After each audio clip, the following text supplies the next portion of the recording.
vous ne manquez pas le rendez-vous de la Grange et la Paille.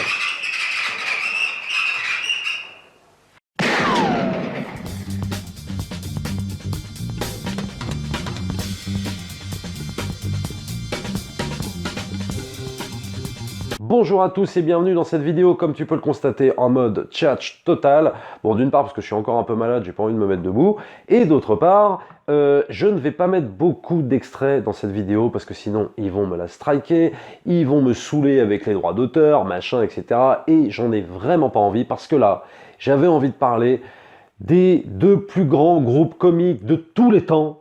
En tout cas de ceux que j'ai connus durant mon adolescence et même un petit peu après, les nuls et les inconnus. Et j'avais envie de faire cette vidéo parce qu'il y a 2 semaines, Didier Bourdon a quand même lancé une petite bombe, quoi, je crois dans Paris Match, où le journaliste lui demandait s'il y avait une rivalité, s'il y avait toujours une rivalité entre les nuls et les inconnus, et Didier Bourdon a répondu oui. Alors moi, c'est vrai que quand je regardais les nuls et les inconnus, je guettais toujours si ils n'allaient pas dire des trucs les uns sur les autres. C'est arrivé 1 ou 2 fois dans 1 ou 2 sketchs, effectivement, où ils citaient leur nom, mais rien ne devient méchant. Mais il n'y a jamais eu vraiment de guerre ouverte, de guerre déclarée. Et finalement, on se rend compte qu'au fur et à mesure des années, et au fur et à mesure qu'on regarde les sketchs et tout ça, on se dit que finalement, oui, ces 2 groupes comiques qui ont émergé à peu près aux mêmes années, mais finalement qui n'ont pas vraiment le même humour et surtout le même concept. Et c'est de ça dont je vais vous parler dans la vidéo. Alors, je continue donc sur ce qu'a dit Didier Bourdon, parce que c'est quand même important. Didier Bourdon a dit ça parce que Dominique Farrugia, ex-nul, il avait dit à l'époque du retour des inconnus, c'est-à-dire quand il faisait les 3 frères le retour, il avait dit en gros, les inconnus ils se reforment parce qu'ils doivent payer leurs impôts. Pas très cool. Hein, bon, donc je crois qu'à l'époque ils n'avaient pas répondu, et là c'était l'occasion pour Didier Bourdon de répondre, mais en plus il enfonce le clou mine de rien, parce qu'il dit « Mais aujourd'hui, je crois qu'il n'y a pas photo entre les nuls et les inconnus, nous on a fait de la télé, on a fait du théâtre, du cinéma, on a eu des victoires de la musique, un Molière, un César, c'est vrai, bon, et il attaque également même sur le fond. C'est-à-dire qu'en gros, il dit, nous écrivions nos sketchs, c'est-à-dire les inconnus, nous écrivions nos sketchs.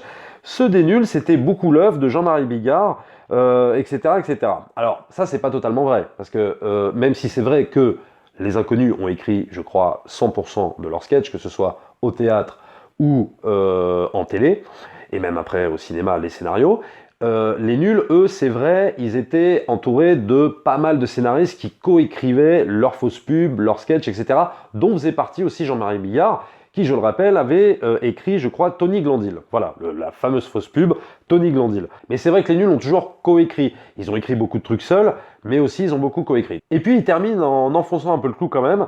Les sketchs des inconnus, tout le monde s'en souvient, ce n'est pas de notre faute si on est plus populaire qu'eux aujourd'hui. Et je pense que là-dessus, Didier Bourdon n'a pas tort. Oui, je pense qu'effectivement, les inconnus sont plus populaires, même encore maintenant. Alors le but, c'est d'essayer de comprendre pourquoi. Donc moi, je vous donnerai ma petite version de pourquoi ils sont plus populaires.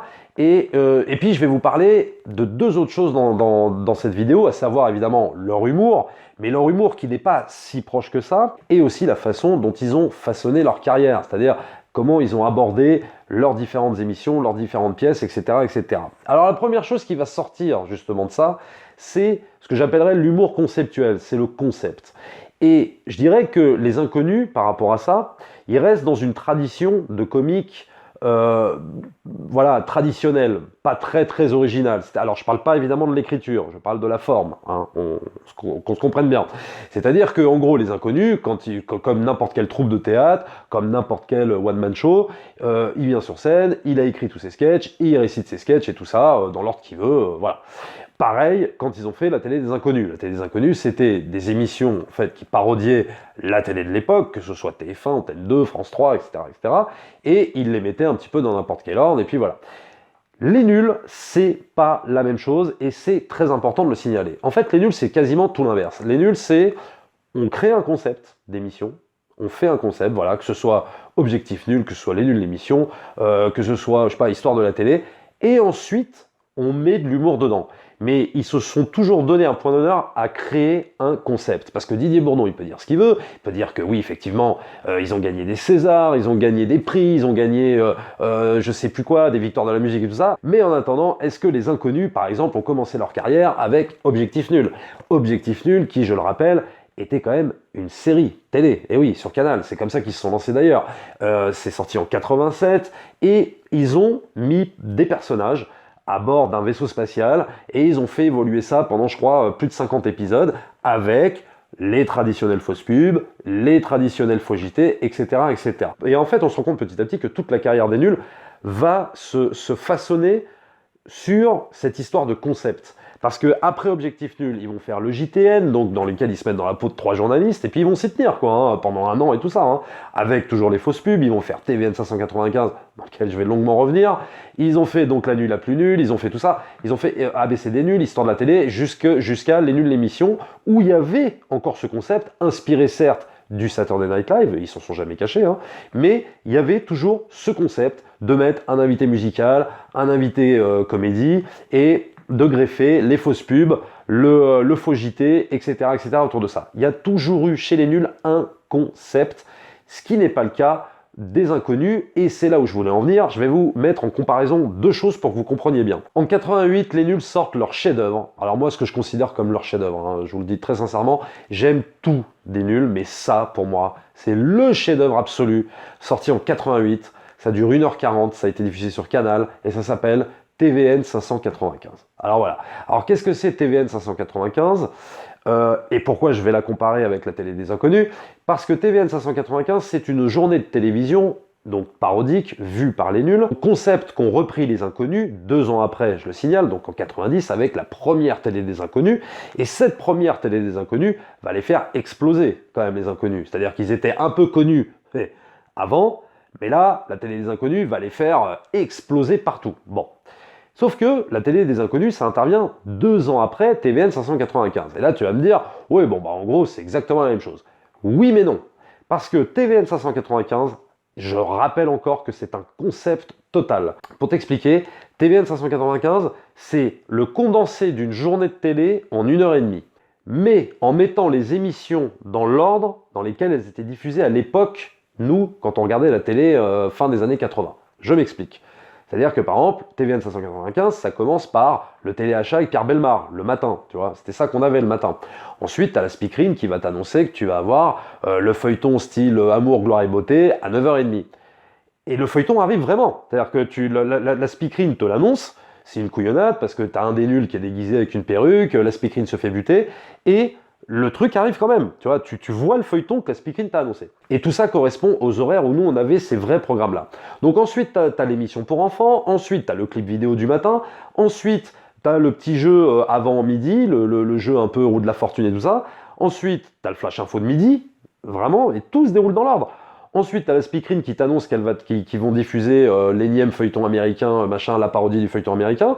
Ensuite, tu vas avoir la chanson-chanson, enfin une parodie de la chanson-chanson. Tu sais, l'émission avec Pascal Sévran, si tu es de ma génération, forcément, tu sais de quoi je veux parler. Et tout ça arrive exactement dans le même ordre. Ensuite, tu as le 20h, etc., jusqu'à minuit, jusqu'à la fin. Et c'est super important de parler de concept, puisque dans la télé des Inconnus, c'était juste une succession d'émissions parodiques, enfin de sketchs parodiques, parodiant la télé, mais mis dans n'importe quel ordre, c'est-à-dire que tu peux prendre n'importe quel sketch, c'est pas grave. Alors que TVN 595, ça suit une réelle journée, il y a un réel fil rouge. C'est-à-dire que tu peux pas prendre dans TVN 595, enfin tu peux le faire, mais disons que ça n'a pas vraiment de sens. Ce qui est super amusant dans TVN 595, c'est que ça suit l'évolution d'une vraie journée de télé. Ça, c'est conceptuel. Ça, c'est un réel concept que n'ont jamais fait les Inconnus, tu vois. Et en plus, je dirais que les Inconnus, allez, ont un peu pompé finalement cette histoire de nous, on va se moquer de la télé.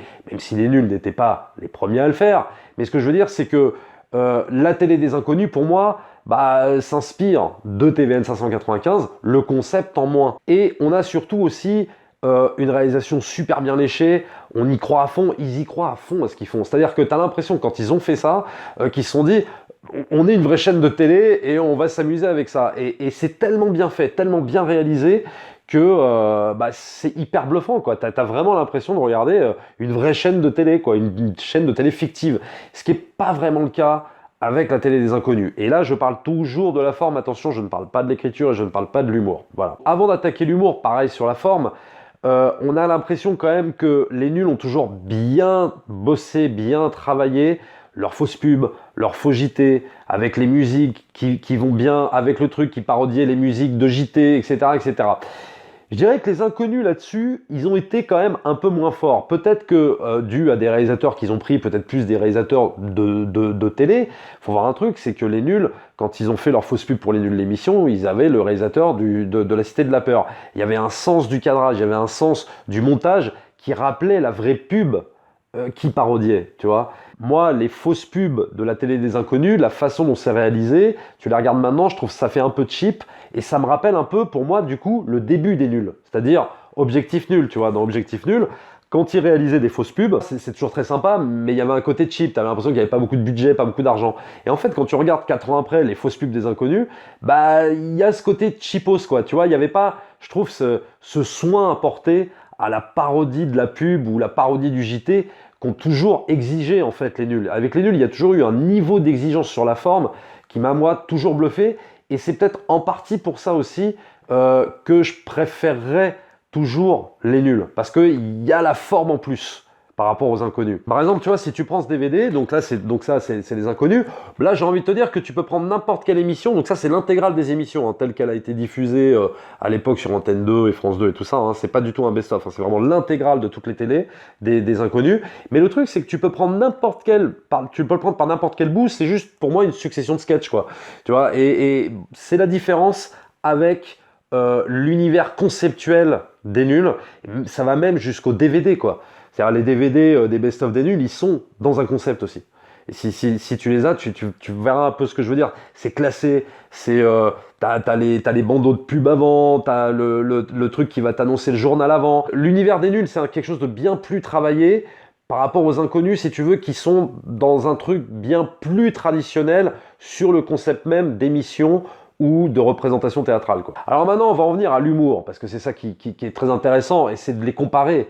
Mais le truc, c'est que tu te rends vite compte que les comparer, c'est un peu absurde, tellement il n'y a pas le même humour, en fait. Pour moi, les nuls, ça a toujours été un humour un peu, ce qu'on appelle vulgairement un peu pipi-caca, un peu scatologique, parce qu'ils adorent ça, voilà. Un humour aussi très décalé, très absurde, proche des Zucker Abraham Zucker, donc les réalisateurs de Y a-t-il un pilote dans l'avion, de tout ce qui est Saturday Night Live et tout ça, également les Monty Python, et ils s'en sont jamais cachés, hein, ils adorent, c'est leur influence, c'est leur truc, et il y a toujours cette espèce des fois de poésie un peu même, j'ose le dire, dans leurs sketchs, qu'il va moins y avoir chez les inconnus, parce que les inconnus vont eux plus être dans l'humour typiquement très français, où on va se foutre de la gueule de tout le monde, et surtout dans un humour très très incisif et je dirais bien plus politiquement incorrect que celui des nuls. C'est l'humour des inconnus, c'est un humour qui va pas hésiter de se foutre de la gueule d'absolument tout le monde, c'est-à-dire les juifs, les musulmans, les noirs, les arabes, les chrétiens, les blancs, tout ce que tu veux, tout le monde y passe. Bon, évidemment, toutes les émissions, tous les corps de métier. En fait, les inconnus, c'est un humour, je dirais, sociétal, c'est un humour qui va prendre les différentes couches de la société et appuyer là où ça fait mal. Ils n'hésitent pas à caricaturer les mecs de banlieue, les bourgeois de Auteuil-Neuilly-Passy, etc., etc. Évidemment les hommes politiques, et à travers le rap tout vampire, etc. Donc c'est vrai que là-dessus, sur le fond en tout cas, les deux choses vont vraiment se démarquer. Les nuls sont aussi dans un humour très, très politiquement incorrect quand ils le veulent. C'est-à-dire quand ils font par exemple des faux JT et qui parlent de politique ou qui parlent de la guerre, etc. Ils seront politiquement incorrects. Ils vont faire un humour de sale gosse aussi, c'est évident. Mais ils vont toujours, si tu veux, être dans une limite, à mon avis. C'est-à-dire que c'est l'humour canal, c'est l'esprit canal. Et l'esprit canal, on sait à peu près de quel bord politique il est, c'est-à-dire il est plus de gauche, hein, on va dire ça comme ça, et je crois que même les nuls s'en sont jamais cachés, et alors que les inconnus, je dis pas qu'ils sont de droite, mais en tout cas, tu as l'impression qu'ils sont totalement apolitiques, c'est-à-dire qu'ils vont absolument en foutre plein la gueule à tout le monde, à tous les bords politiques, et ils vont pas hésiter à être maintenant, à mon avis, le politiquement incorrect. La preuve en est, je vais te mettre un sketch, et tu peux pas me dire que ce sketch-là, il pourrait passer maintenant, c'est impossible. Bonsoir madame, bonsoir monsieur. Ravi de vous retrouver pour les programmes de ce soir. Vous verrez donc à 18h les dessins animés avec Disney Channel, dans lequel vous retrouverez notre héros préféré, Aziz, le Vengeur Mosquée, suivi tout de suite après de Alice au Pays des Merguez. 19h30, notre grand jeu favori, la rue du pétrole. J'espère qu'il y aura des nombreux gagnants comme tous les soirs. 20h, le journal télévisé présenté par Mohamed Rachid Poivre d'Arvor. 20h30, pas des films comme d'habitude, mais vous retrouverez la 326e rediffusion de Thierry la France. Bonsoir.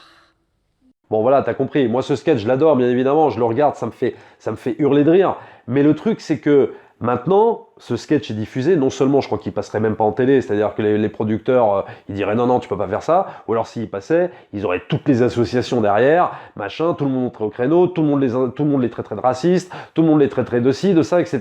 Et à mon avis, pas à juste titre. Parce que ça reste de l'humour, ça reste drôle, et pour taxer les inconnus de racistes, je sais pas, faut quand même se lever de bonne heure. Mais bon, mais à mon avis, maintenant, c'est sûr et certain qu'ils auraient 50 000 associations à leurs fesses. Et le truc, c'est que c'est ça qui va différencier les nuls des inconnus. C'est-à-dire que les nuls sont, oui, à leur manière, dans le politiquement incorrect, dans la vulgarité, aussi dans la poésie. Hein. Des fois, il y a énormément de poésie chez les nuls aussi. Attention, hein, de la poésie dans la vulgarité, quoi, on va dire ça comme ça. Mais je trouve que il y a toujours eu une espèce de limite à ça. Les inconnus vont être dans l'humour social. Et ça se verra même dans leurs films. Tu vois, quand les nuls ils font La Cité de la Peur, ils font un thriller. Quand les inconnus font un film, ils font Les Trois Frères, tu vois, ils font Le Pari, ils font des choses qui parlent de nos mœurs, de notre société. Ils vont faire une comédie, on va dire, une comédie sociale. Voilà, Les Trois Frères, c'est ça, quoi. Et donc c'est pour ça que je dis que l'humour n'est pas le même. Donc les comparer, des fois, bah ça peut paraître un petit peu absurde, je trouve. On peut mettre aussi au crédit des inconnus le fait d'avoir été un petit peu visionnaire aussi, quoi. Et puis surtout d'avoir bien cerné certains problèmes, notamment un sketch où Didier Bourdon est dans le JT de Guillaume Durand sur la 5, je crois à l'époque, et il fait un spécialiste en géopolitique sur le Moyen-Orient. Et il cite plusieurs régions, plusieurs peuplades, plusieurs religions aussi qui viennent se greffer au même conflit, et c'est à n'y rien comprendre. Et c'est vrai que c'est totalement représentatif de ce qu'est le conflit au Moyen-Orient, quoi. Par exemple, ce sketch, il est extraordinaire, il est très très drôle. Et aussi, un autre truc plus con, plus futile, où tu as Pascal Légitimus qui parodie une émission d'M6, et en fait, au lieu que ce soit le logo M6 qui soit affiché sur le côté, ils l'ont mis à l'envers et ça fait W9. Voilà, ils se sont dit, tiens, c'est absurde, M6, W9, sauf que W9, c'est une chaîne qui existe vraiment maintenant. Voilà. C'est amusant de voir que les inconnus ont peut-être été un peu plus visionnaires sur certaines choses par rapport aux nuls, par exemple. Donc, pour rebondir sur l'affirmation de Didier Bourdon, qui dit, en gros, que les inconnus sont plus populaires maintenant que les nuls, oui, je le pense également, de par, justement, leur sketch, ce que j'ai expliqué, justement, dans la vidéo juste avant sur le type d'humour employé. Il y a aussi, et ça c'est un fait indéniable, que les nuls étaient sur Canal+, et les autres sur France 2, sur Antenne 2, et donc forcément, Canal+, tout le monde n'avait pas le décodeur, quoi. Donc on parlait plus facilement des sketchs des inconnus le lendemain, soit dans les cours de récré, soit au bureau, du fait que Antenne 2 ou France 2, tout le monde pouvait la regarder, et les nuls de l'émission, ou d'autres émissions, d'ailleurs même TVN 595, que je citais au début, c'était plus difficile, il fallait vraiment avoir Canal et tout ça, parce que c'était encrypté, donc voilà. Il y avait des émissions des nuls en clair, mais les nuls de l'émission, ça a été encrypté assez tard. Mais on peut pas résumer ça à une question de chaîne non plus, c'est, je pense, vraiment un type d'humour vraiment, à mon sens, bien plus populaire du côté des inconnus et bien moins en décalage par rapport à l'humour des nuls, quoi. C'est vrai que les comparer, ça paraît un peu dingue comme ça parce que, comme je vous l'ai expliqué, ils n'ont pas vraiment le même humour, mais bon, on n'a jamais pu s'empêcher de les comparer parce que ce sont quand même deux groupes pierre angulaire de l'humour en France et qui nous manque un peu, surtout en ce moment, on a vraiment besoin de rigoler, mais bon, ça a été remplacé maintenant un petit peu, je crois, par le Palmacho, etc., qui se revendique un peu des nuls et des inconnus, mais je trouve que moi, rien ne vaut les nuls et les inconnus, en tout cas dans ce domaine-là de la parodie. Abonnez-vous à la chaîne, likez, partagez, mettez des pouces bleus, mettez des commentaires. N'hésitez pas aussi à vous rendre dans le lien YouTube dans la description de la vidéo, ça fait des petits revenus pour la chaîne et pour vous c'est totalement gratuit. Nous on se retrouve très vite pour une prochaine vidéo. Ciao!